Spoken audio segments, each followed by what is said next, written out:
What's up, guys? It's Dr. Jim. I am your CBD expert, your natural health care expert, and your worldwide virtual health coach. And I want to welcome you to tonight's live. Now, tonight's live, it's an awesome topic. I'm super excited. Tonight's topic is CBD oil and inflammation. Like, who here doesn't want to hear about inflammation, man? Inflammation is everywhere. Everybody wants to know about it. It's probably the number one reason I got involved with CBD oil, because CBD oil has an impact on inflammation. So tonight's topic is CBD oil and inflammation. Now, when you're getting on, if you wouldn't mind letting me know where you're coming in from, because I like to know, man, people are coming in from the UK, from Australia, from all 50 states, from Canada, from Mexico, from all over the world. So if you wouldn't mind putting in where you're coming in from and whether you're watching it live, because I gotta know, are you getting the full energy of Dr. Jim live? Are you watching it on the replay? But either way, tonight's gonna be awesome. I'm excited. This is gonna be great. Now, tonight's topic is CBD oil and inflammation. All right. Now, the disclaimer for tonight. All right. Number one is I am not your doctor tonight. You are not my patient tonight, and there is nothing about this video that constitutes a doctor-patient relationship, so please don't change anything about your current medical treatment because you heard me talk about something cool in this video. Second, all right, is CBD oil is a natural supplement. It is not a drug. Therefore, it is not intended for the diagnosis, treatment, or cure of any specific disease or condition, including anything that we might mention tonight. All right, so we got that out of the way. Tonight's topic is CBD oil and inflammation. Thanks for getting on, everybody. I'm super excited. This topic is important to me. Now, what a lot of you probably know, I'm going to get right into it because I don't want this to go too long. All right, but a lot of the reason, and when people talk about inflammation, what a lot of times they're thinking about, they're talking about is like the kind of inflammation that we all think about. Like, man, I got inflammation in my knee. Man, my ankle has inflammation. We like the arthritis type of inflammation, right? Localized inflammation, all right? That's probably one of the main reasons people talk about inflammation. It's actually probably one of the main reasons that I got into CBD oil, because I had a lot of patients with arthritis type pain. They have degeneration in their neck, in their back, in their knee joints, in their feet, and their ankles, and everywhere. And I was like, you know what? What we need is a natural supplement that could help reduce inflammation for people with arthritis. And so that's what really got me into CBD oil. Really, what got me into it was the fact that I have a bone-on-bone right ankle, and or really both ankles are gnawed because of having club feet as a child. And I was exercising and I wanted to be able to do more. And so what I recommend in that situation is I recommend the CBD oil, and I recommend the topical a topical relief cream. So you can put it on locally, all right? Because that way you can actually address inflammation at the local level where you have the joints, all right? So that's the type that most of us think about, all right? So I always had that saying, it takes two to make a thing go right. So if you have localized inflammation, you want to take the oil so that you can affect it systemically, inflammation, and you want to put the CBD oil on locally and topically so that you can have a localized impact. But here's the thing I want you to understand about inflammation, all right? Number one is inflammation it's like a predator. And what it does is you can have inflammation systemically floating around in your body, and it is going to it's going to attack the weakest link. So if you have damage in an ankle and you have inflammation floating around in your body, it's going to settle in your ankle. And so inflammation is very much like a predator. Now, what happens is I want you to understand that inflammation is everywhere. Think about all the disease processes that you know. Basically, inflammation, any disease that you know that ends in itis, all right? Itis means inflammation, all right?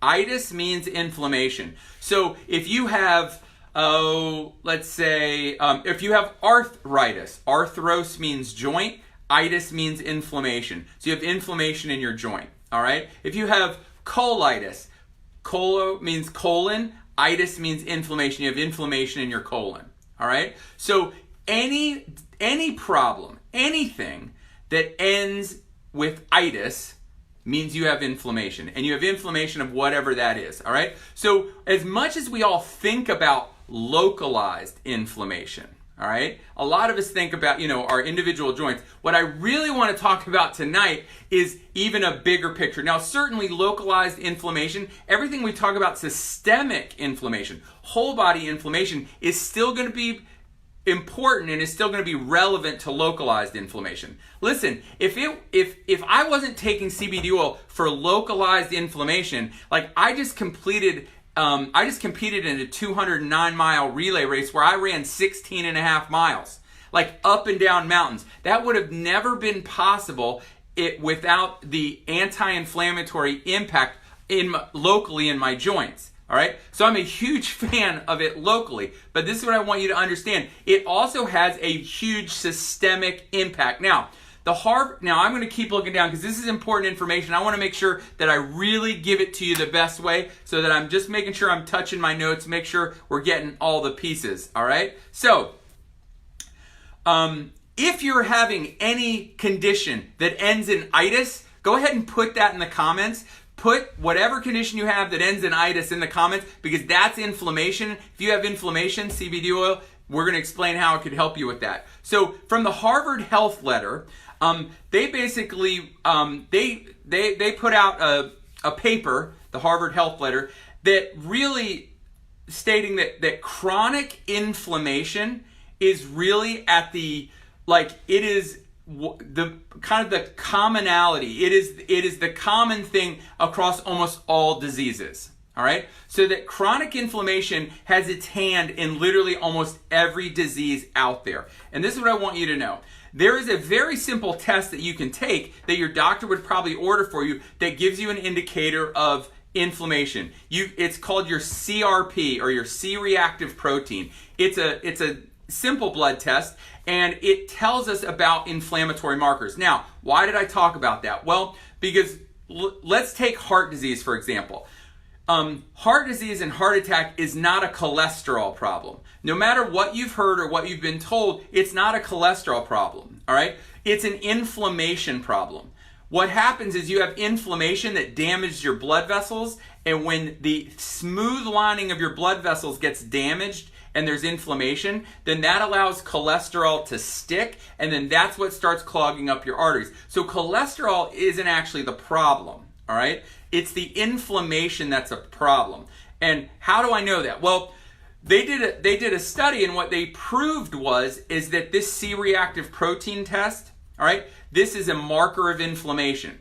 That people that were in the top 1/3 of C-reactive protein, meaning they had the highest 1/3, were 2 times more likely than the lower 1/3 to have a heart attack. All right? C-reactive protein, this inflammatory marker, is more likely to be linked to you having a heart attack than your cholesterol number is. All right? Does that make sense? So literally, the more inflammation you have, the more likely you are to have a heart attack. So do you think it would be a really good idea to reduce your inflammation? Absolutely. All right? Another one, people with high C-reactive protein tests are much more likely to develop insulin resistance, and ultimately insulin resistance becomes diabetes. All right? So here you go. If you have high C-reactive protein, you are much more likely to become insulin resistant and then ultimately diabetic. And here's the thing. Diabetics are much more likely to have high levels of an inflammatory cytokine called TNF-alpha. All right? Now that's really important. We're going to talk about that later. So we already can see that the two of the leading causes of death in the United States, heart disease and diabetes, right?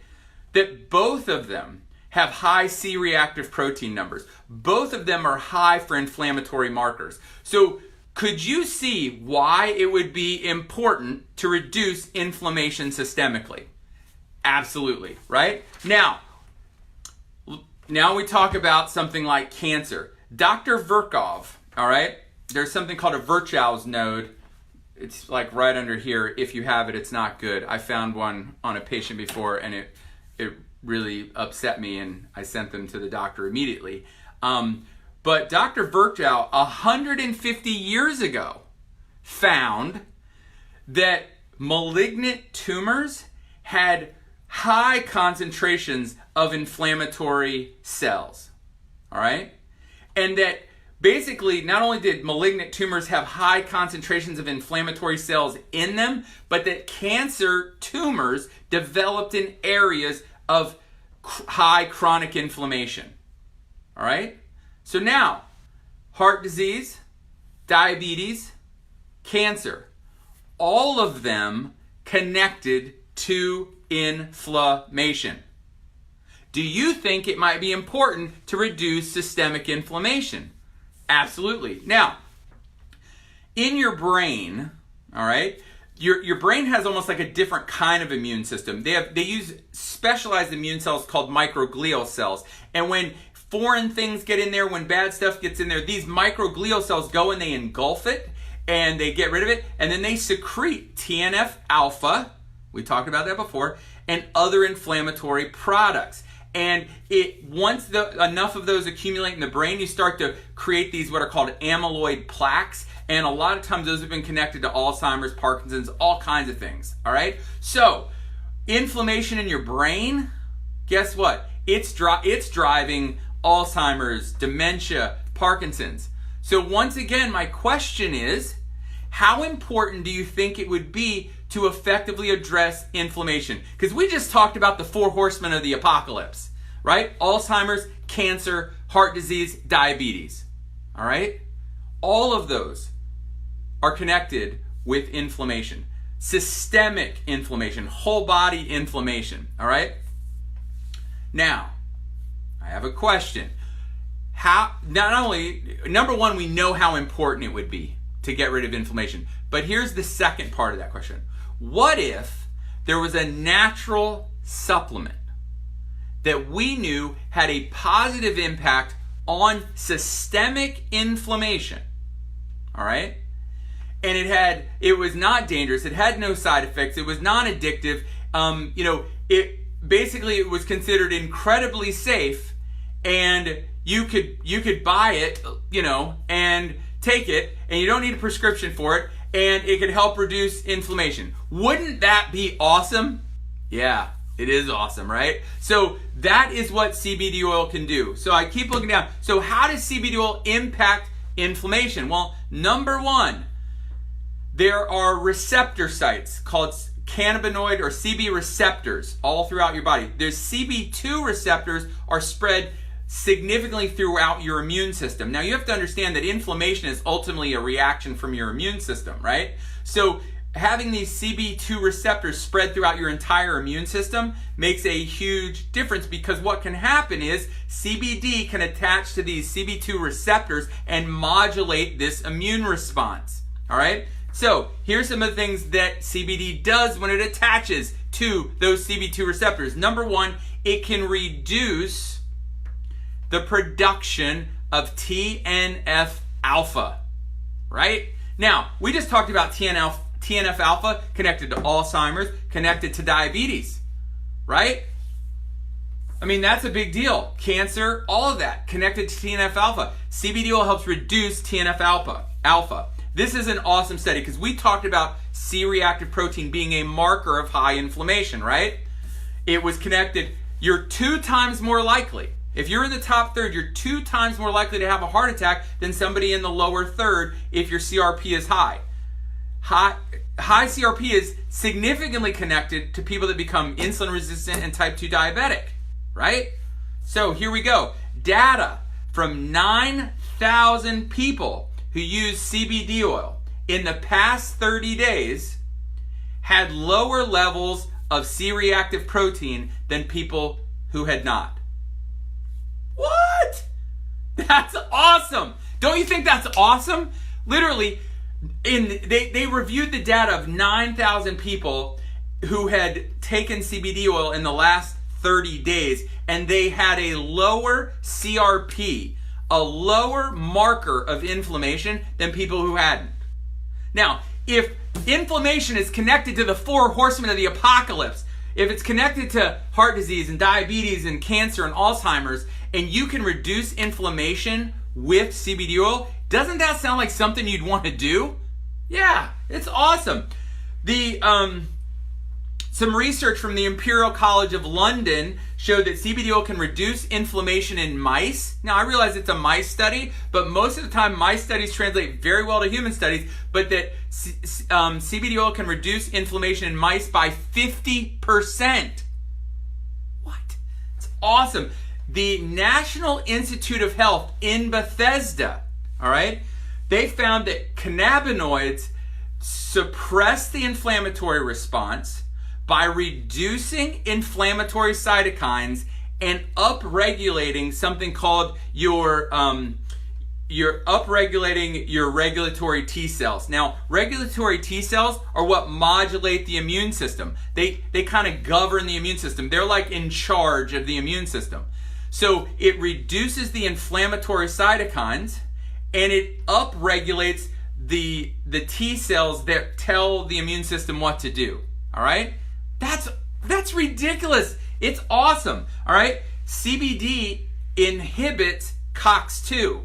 Now, a lot of you have probably heard, like, basically ibuprofen, Aleve, and I don't know which one of them, but their job is trying to inhibit the COX-2 enzyme, because the COX-2 enzyme is what is responsible for the production of inflammatory prostaglandins.